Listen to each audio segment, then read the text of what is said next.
এখানে যে একজন মৃত্যুবরণ করেছে আসলে কিভাবে জানতে পারলে? আসলে আমি ঘুমাইছিলাম, ঘুমের থেকে উঠে দেখি যে আপনার দবির ভাই, দবির আলী নিউজে দেখি লাইভ। আসলে দবির ভাই কারণেই কিন্তু লাইভটা থেকে এখানে দৌড় ধরেছি, লাশ দেখতে আসছি, পচা গলা লাশ। আসলে লাশ দেখার কোনো পরিবেশ নেই। তবে এই ছেলেটার নাম কি জানা গিয়েছে কিনা? তরিকুল না, তরিকুল কার ভাই? মাতাজুলির ভাই। কিছুদিন আগে আমাকে বাইরে থাকতো ঢাকায়, আচ্ছা, কিছুদিন আগে এলাকায় এসে তারপরে আমরা তাকে চিনিছি, এর আগে আমি চিনতাম না। ধন্যবাদ।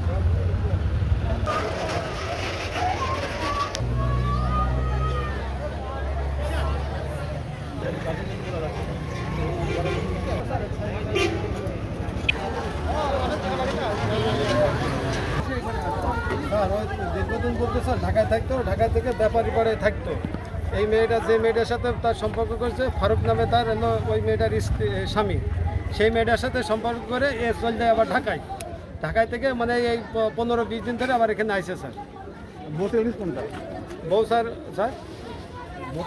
হ্যাঁ বউ ছিল, সে যে বউ ছিল শ্বশুর বাড়ি কুলবাড়ি, আর মেয়ে ওরা এখন স্যার বর্তমান ওই যে তেঁতুলতলা বাজার ওখানে বাসা বাড়িতে থাকে। ওনার ওই যে মেয়ের বাবা এখানে তো ছিল স্যার দাঁড়িয়ে। বউ গেছে কবে? এখান থেকে স্যার 1 সপ্তাহ আগে গেছে। জি স্যার। কীভাবে গেছে স্যার? ওই আমি স্যার ডাক দিচ্ছি।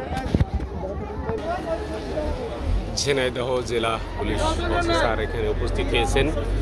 তরিকুল ইসলামের মৃত্যু আসলে কিভাবে ঘটেছে তা ময়না তদন্তের পর আপনাদেরকে আমরা দবির আলী নিউজ থেকে দেখাবো ইনশাআল্লাহ, সাথেই থাকুন।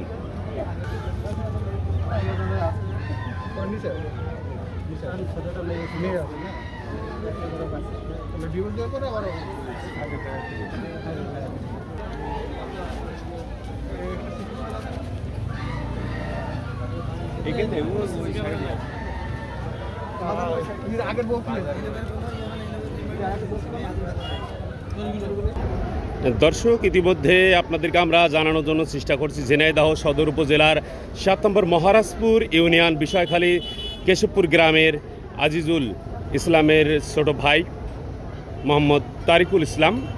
আজকে যে বিল্ডিংটা আপনারা দেখতে পাচ্ছেন মোল্লা মার্কেট, অর্থাৎ এই দোতলার ভিতরে তার মৃতদেহ আজকে পাওয়া গেছে। পুলিশ প্রশাসন এখানে উপস্থিত হয়েছেন।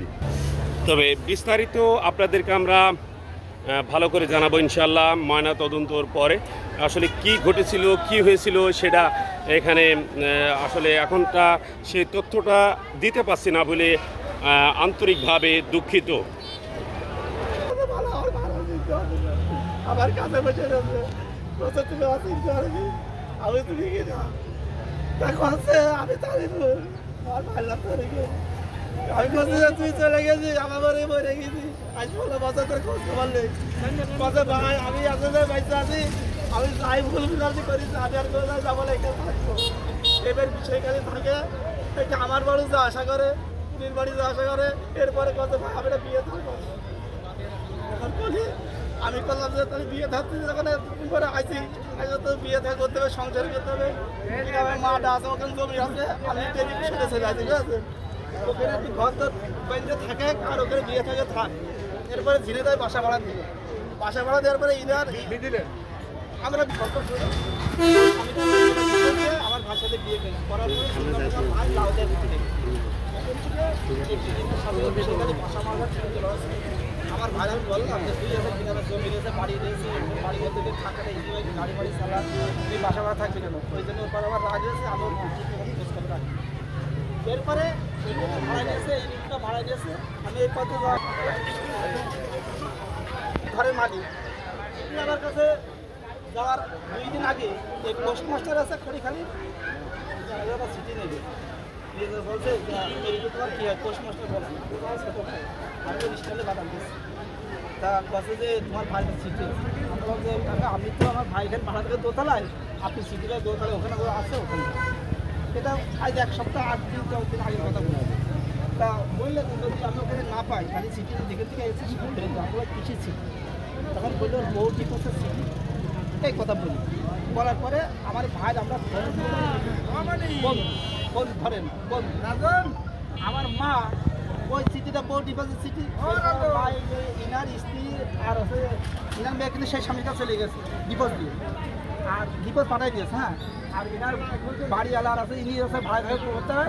আমার মা আর আমার মায়ের কাছে বলে তাহলে গেলেই এনার পরিবারের যে স্ত্রী সে বলেছে আমার মেয়ের ডিভোর্স দিয়ে চলে গেছে তার স্বামীর কাছে, তোমার ছেলে তুমি কোথায় আছে খুঁজে নিও।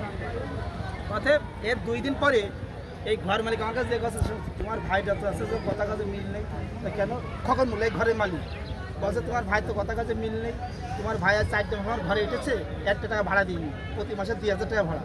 তা আমি আছে যে একটু মনের খেতে বললাম যে ওর আছে বাড়ি থাকলে না, ও যখন ঘর ভাড়া দিয়ে থাকে এখন ভাই ভাড়া দেবে কি দেবে না সেটা তোমার ব্যক্তিগত, আমার কাছে তুমি ঘর ভাড়া দেওনি এইটা আমি জানি না। তখন খগনমূল্য আমার বলছে আমি কিন্তু এই ঘরে তালা মেরে, এই ঘরে শাটার তালা মারা, আমি এই পথে প্রতিদিন যা আশা করি, অথচ শাটার তালা মারা।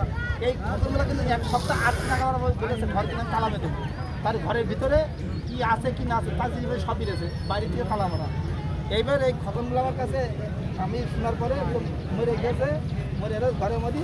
তখন খগনমূল্য আমার কাছে বলে তোমার ভাই ঘরে মরে গেছে, তো ঘর তালা মেরে বাইরের থেকে ওর ভিতরে কি আছে কি না আছে ওর তো ব্যবহারের বিপদ আছে, এগুলো কি তুমি তালা মেলে নবর মেরে ফেলতে তালা মেরে থেকে গেলে। হ্যাঁ, এই আমার মা আজকে আছে কীভাবে আসলে এখানে হাউমা করতে যাই আছে, আসে একটা ছেলে আমি গ্রামকে বাদাম বেশি, ওখানে তো আছে তোমার মা ডাকছে, আমার মা ডাকছে কী করছি বসে সাঁতাল মেলা লোকজন আমি তখন আসিনি। এরপরে শুনলাম যে আমার ভাই বলে মরে গেছে ঘরের মধ্যে, তখন আমি ওখানে খেলাতে দৌড় ধরে চলে আলাম। আচ্ছা থেকে আমার তো আমার ভাই যে লুইটা পড়তে সাদা, সেই লুইটা তার মনে আছে, একটু মুখের প্রশ্ন আমি তার দেখতে পারি, এতটুকু আমি জানি।